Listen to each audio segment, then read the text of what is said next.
Hey, welcome back. Today, we're tackling a big question that's been floating around.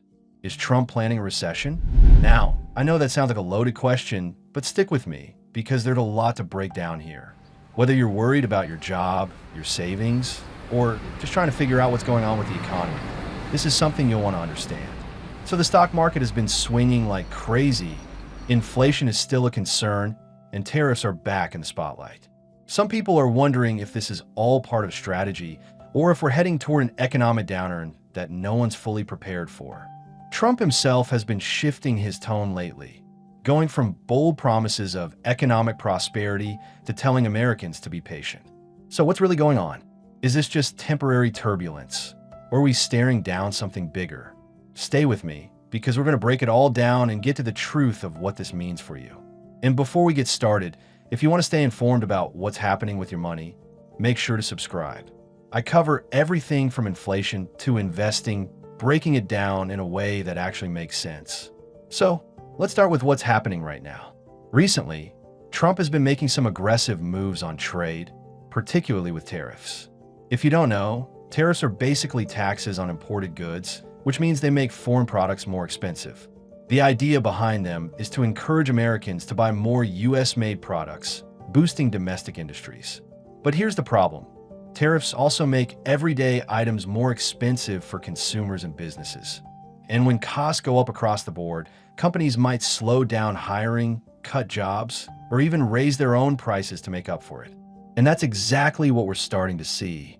The stock market has taken some serious hits, with the Dow dropping nearly 900 points in a single day. That kind of movement isn't just random. It happens when investors are nervous about the economy. And when investors pull back, it can lead to real consequences, like companies losing value, cutting budgets, and ultimately slowing down growth. Now, Trump has defended his strategy, saying this is just a period of transition, and that in the long run, the US will benefit. And look, to be fair, some people do think there's logic behind his approach.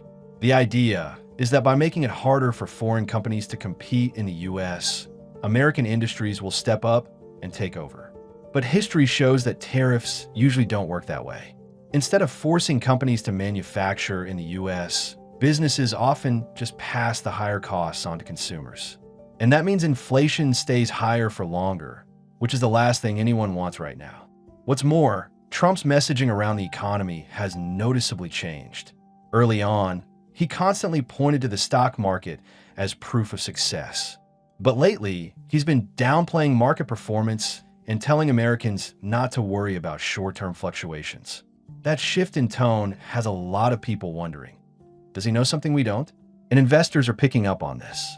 Banks like Goldman Sachs and JP Chase have already lowered their growth forecasts for 2025, citing concerns over Trump's policies. When big financial institutions are cautious, that's usually a sign that they see trouble ahead. So then, is a recession actually coming? Here's where it gets tricky. Recessions don't just happen overnight. They build up over time. A lot of different factors come into play, like rising unemployment, falling consumer spending, and shrinking business investments. And right now, we're seeing early warning signs like businesses cutting back and stock market volatility increasing. Another thing to consider is how consumers are feeling.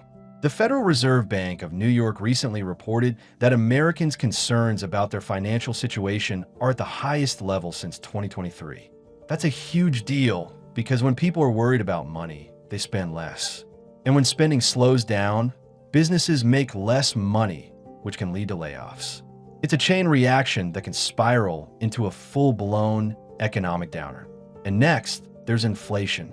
Trump ran his campaign partly on tackling inflation, but prices are still higher than they should be.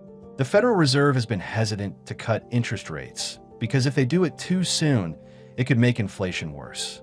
And without rate cuts, borrowing stays expensive, which means businesses and individuals have less flexibility with their money. So what does this mean for you? Well, if you're worried about job security or your savings, now is the time to be smart about your finances. Make sure you have an emergency fund, avoid unnecessary debt, and be cautious with big financial decisions. If the economy does slow down, having a financial cushion will make a huge difference. The big question now is whether Trump will adjust his strategy or double down. His administration insists that the economy is strong and that any hardships are temporary. But here's the reality. If businesses keep feeling the pressure and consumers cut back on spending, no amount of political messaging is going to change the numbers. So then, is Trump planning a recession? Not exactly, but his policies could very well be pushing us toward one, whether that's intentional or not. Some believe he's taking a long-term gamble, betting that short-term economic pain will lead to long-term gains. Others think he's simply underestimating the risks. Either way, we're in for a bumpy ride, and the best thing you can do is stay informed and make smart financial decisions. If you found this helpful, drop a comment below and let me know what you think. Are we heading for a recession, or is this just part of a bigger plan? And if you haven't yet, make sure to subscribe so you don't miss out on updates that actually affect your wallet.